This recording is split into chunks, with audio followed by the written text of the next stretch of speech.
Yüzlerce yıl önce Pasifik Okyanusu'nun tam ortasında yapayalnız bir adada tonlarca ağırlıktaki bu taş devler nasıl oldu da yürüdü dersiniz?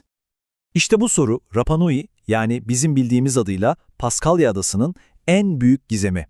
Düşünsenize, elinizde sadece basit aletler var ve kilometrelerce öteye devasa heykeller taşımanız gerekiyor. Nasıl yaparsınız? İşte bu, yüzyıllardır uzmanların kafasını kurcalayan o meşhur mühendislik bulmacası. Görev gerçekten akıl almaz, tek bir volkanik dağın yamacından bu devleri oyuyorsunuz, sonra da onları adanın o engebeli, zorlu arazisinden geçirip sadece kutsal platformlarına yani avlulara yerleştirmeniz lazım. İnanılmaz bir iş. Peki, nasıl başardılar bunu? Gelin önce bu operasyonun büyüklüğünü bir görelim. Bakın, başarıyla taşınmış en ağır Moai tam 82 ton.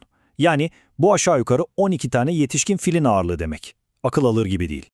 Peki işin sırrı neydi? Sadece taşıma tekniği mi? Hayır. Asıl sır heykellerin kendisinde, o dahiyane tasarımlarında gizliydi. Yerli arkeolog Sergio Rapo'nun da dediği gibi, bu muayler aslında sadece birer sanat eseri değil, onlar adeta dik bir şekilde taşınmak için tasarlanmış birer mühendislik harikası. Şimdi, bu tasarımın detaylarına bakalım. 3 tane kilit özellik var. Birincisi, ağırlık merkezinin bilinçli olarak öne eğik yapılması. Bu heykeli sürekli ileri gitmeye teşvik ediyor.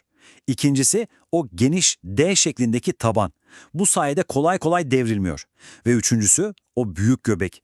O da sallanma hareketini kolaylaştırıp bir ivme kazandırıyor. Yani heykel resmen yürümek için yaratılmış. Yıllar boyunca ne dendi? Kütüklerin üzerinde sürüklediler işte dendi. Ama hem arkeolojik kanıtlar hem de adının yerli halkının sözlü geleneği çok daha şık, çok daha akıllıca bir çözüme işaret ediyordu. Şimdi iki teoriyi bir karşılaştıralım. Bir yanda kütüklerle sürükleme var. Bu ne demek? Bir sürü insan, devasa kütükler ve adanın o kısıtlı ağaç kaynaklarının tüketilmesi demek. Diğer yanda ise yürütme yöntemi var. İhtiyacınız olan tek şey halatlar ve organize olmuş bir ekip. Hangisi daha mantıklı? Tabii ki ikincisi. Çok daha verimli ve akıllıca. Ve bu fikir öyle havadan gelmiyor. Rapa Nui halkı nesillerdir zaten bunu söylüyor. Moai'ler yürüdü diyorlar. Bu bir efsane değilmiş yani. Modern bilim de artık bunun fiziksel olarak nasıl mümkün olduğunu kanıtladı. Peki bu yürütme işi tam olarak nasıl oluyor? Şöyle düşünün, 3 tane ekip var. 2 tanesi yanlarda, halatlarla heykeli bir sağa bir sola ritmik bir şekilde sallıyor. Heykelin o özel D şeklindeki tabanı sayesinde her sallanışta öne doğru minik bir adım atıyor. Arkadaki 3. ekip de çok kritik. Onlar da fren görevi görüyor, heykelin kontrolden çıkıp devrilmesini engelliyor. Tam bir takım oyunu, mükemmel bir ritim. Ve bu sadece bir teori değil, kanıtlandı da. Yakın zamanda yapılan bir deneyde neredeyse 4,5 tonluk bir Moai kopyası sadece 18 kişiyle 40 dakikada tam 100 metre yürütüldü. National Geographic'in de desteklediği bu deney, yürütme teorisini artık en güçlü açıklama haline getirdi. Tamam, Moai'yi Auhu'nun yani platformun yanına kadar getirdik. Ama işin zor kısmı daha yeni başlıyor. Bu devi şimdi nasıl ayağa dikeceğiz? Bu da yine inanılmaz bir sabır ve zeka gerektiren bir iş. Önce platformun yanına taştan ve topraktan bir rampa yapıyorlar, sonra uzun ahşap kaldıraçlarla heykeli bir tarafından çok az kaldırıyorlar. O açılan boşluğa hemen taş ve kamalar sıkıştırıyorlar. Sonra aynısını diğer tarafa yapıyorlar. Bu şekilde santim santim yavaş yavaş heykeli yükseltip dik konuma getiriyorlar. Ve sanki bütün bunlar yetmezmiş gibi bir de mühendisliklerinin zirvesini gösteren o son dokunuşu yapıyorlar. Başlarına pukao denilen tonlarca ağırlıktaki o kırmızı taş şapkaları yerleştiriyorlar. Gerçekten inanılmaz. Peki şimdi efsanelerle gerçekleri bir ayıralım bakalım. Bu konuda o kadar çok yanlış bilgi var ki. Birinci efsane. Moai'ler sihirle ya da doğaüstü güçlerle hareket ettirildi.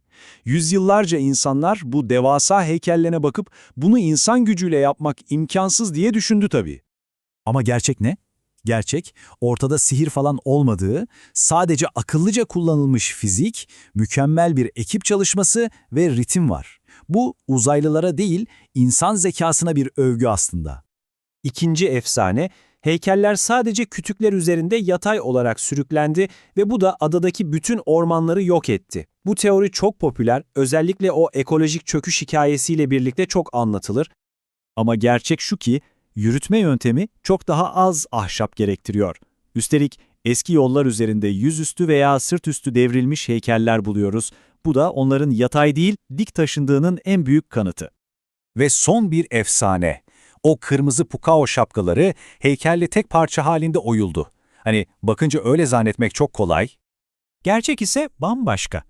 Bu pukaolar punapao denilen ayrı bir taş ocağından getiriliyordu ve heykel dikildikten sonra üzerine yerleştiriliyordu. Bu da başlı başına ayrı bir lojistik ve mühendislik başarısı demek. Yani Moai'lerin hikayesi aslında başarısızlığa uğramış kayıp bir medeniyetin öyküsü değil. Tam tersine inanılmaz bir başarının, azmin ve zekanın hikayesi. Rapa Nui halkının gelişmiş makinelere ihtiyacı yoktu. Çünkü onların fizik kanunlarına ve çevrelerine dair çok gelişmiş bir anlayışları vardı. Özetle Moai'liler büyük ihtimalle dik halde yürütülerek taşındı. Tabii yer yer kızak ya da merdane gibi yöntemlerde devreye girmiş olabilir. Peki sizce bu inanılmaz sürecin en kritik, en zekice hamlesi hangisiydi?